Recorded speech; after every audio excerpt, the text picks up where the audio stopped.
both of these divisions are just meh, the Centrals. But then when we get our sportsbook insights from BetMGM in our email inbox yesterday, and you look at the most volatile line movements on win totals, whether it be the most bet overs, whether it be the biggest declines in win totals, the biggest increases in win totals, what do we see the list littered with? Teams from the Central divisions. I mean, we've got the Tigers moving from 79.5 to 81.5. Guardians improved by 2 as well, 76.5 to 78.5. Let's keep it in that division. The Royals tick up a win in the win total market, 72.5 to 73.5. Pirates, I can't imagine the Yasmani Grandal signing has a lot to do with this. Okay, can't imagine you're that excited about the Mitch Keller extension. Maybe you are. The Pirates from 72.5 to 74.5.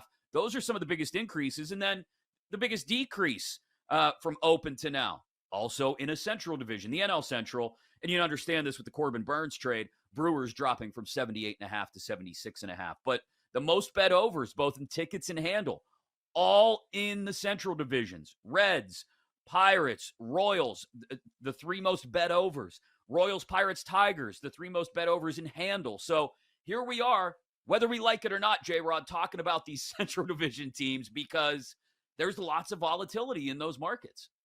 Yeah, I think because the bar is so low. I mean, let's just check with the American League Central, right? One team had a winning record, and that was the Twins, who won the division with, 87 wins? Not exactly, murderer's row out there. The Twins are the favorites to win the division, but I don't think they've done anything that's to really separate themselves from the rest of the pack. While I think other teams like the Royals are my sexy pick, right?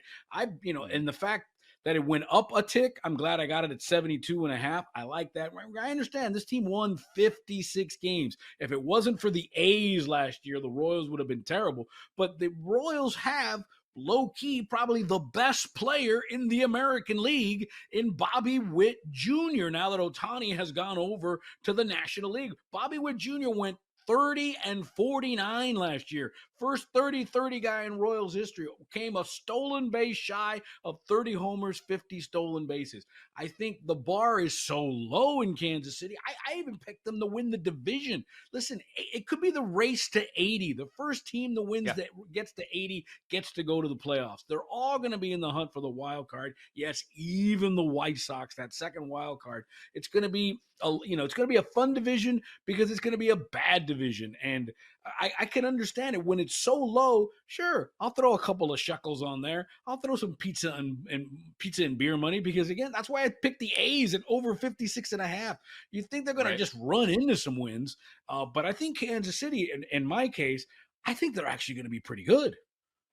AL Central, if you use that as a bar. Central, AL Central, exactly. She's a Milwaukee 10. She's a New York 6. Sorry, friends in Milwaukee. I apologize. I love you all very dearly. But I've heard other people say something like that. That's how that went. Really, I don't know about the White Sox, but I mean, literally 9 teams out of the 10 teams in these 2 Central divisions could be in it down until the final week because, again, due to the balanced schedule, nobody's going to get dragged to the bottom by the rest of the division. They're all going to get beat up by everybody else, I would imagine.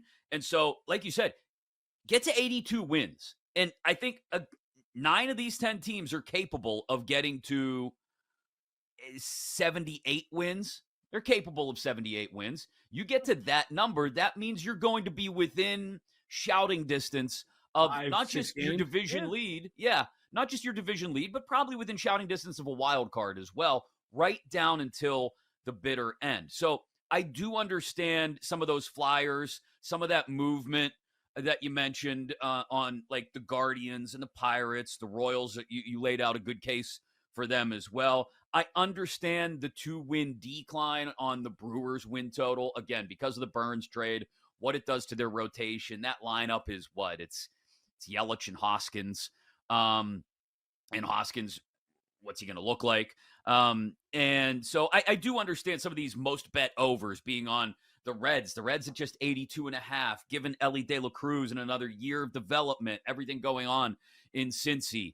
And so that does make sense to me when you put it that way. When you talk about, hey, I mean, if it's 72.5, 73.5, 74.5, why don't I take a flyer on one of these Central Division teams? I will say Some of them. one argument, though. Now that Mhm. the Guardians have moved up to 78.5, I would now take the under on that.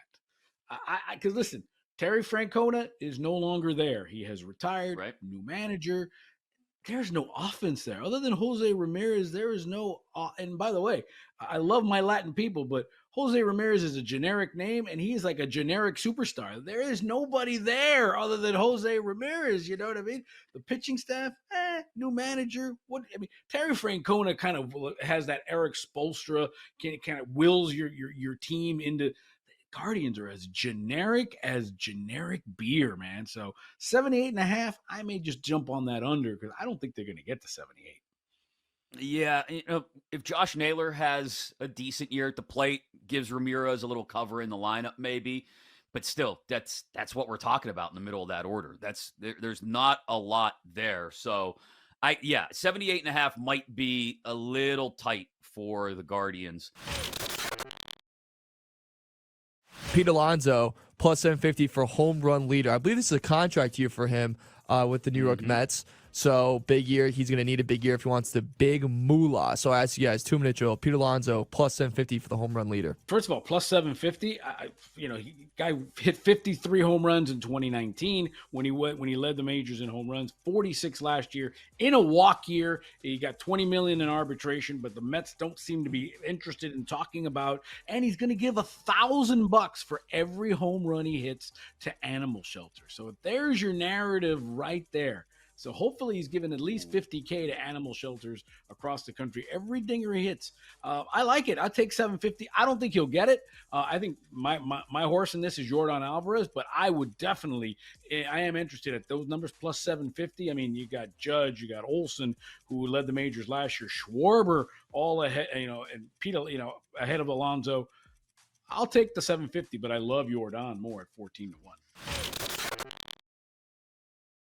J-Rod, you called it Magic at the Cavs. The Cavs red hot the last month and a half, but the Magic come in and absolutely bully them all over the place in Cleveland. 116-109 the final, and they're now an NBA best 36-18 against the spread, the Magic. Yeah, we gave you that nugget yesterday because listen, I bet it at 7.5. Orlando started at plus 7.5 on the road. When it went up to 8.5, I hit it again because why not? Because again, best against the spread. Now, did I expect them to win the game outright? Hell no, but I'll take that as well. Listen, only the third loss for the Cavs in their last 21 games. Maybe it was a letdown after the break.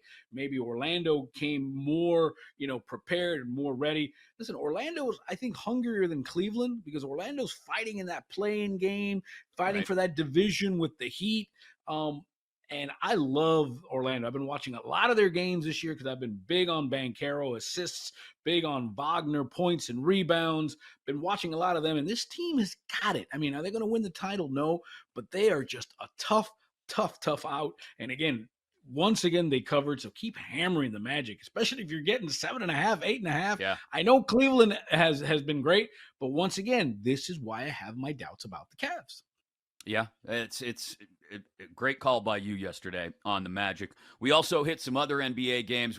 Winning record 4-2, I think, between J-Rod and I on our Lightning bets.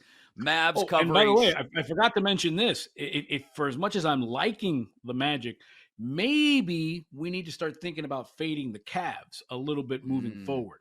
Okay? Yeah, this was their first of 5 games in 7 nights and 9 games in 14 nights. So it's going to get tough sledding for the Cavs for the next 2 weeks. So just keep that in your back pocket when you're thinking about fading the Cavs. This is 5 and 7 games, 9 and 14 days. Keep that in mind moving forward with the Cavs.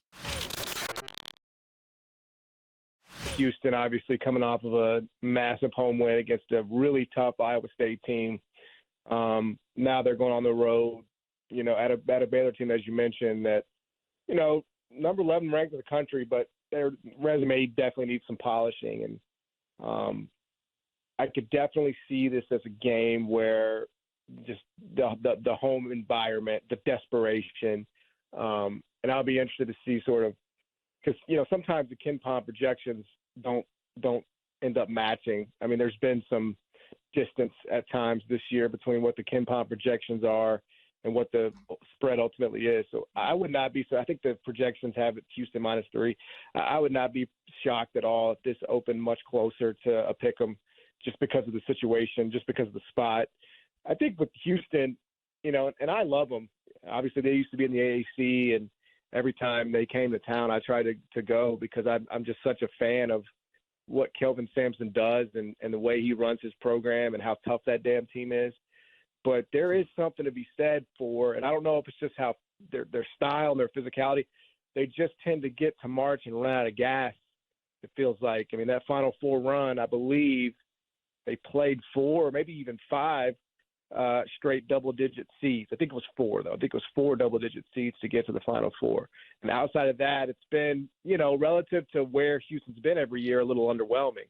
So I think that's why you see a little doubt about Houston is just like every single year they don't have enough shooting. They kind of run out of gas. Like, you kind of see the offense sputter out. And I don't know that this team is that different. They're going to rely on the same things they always rely on.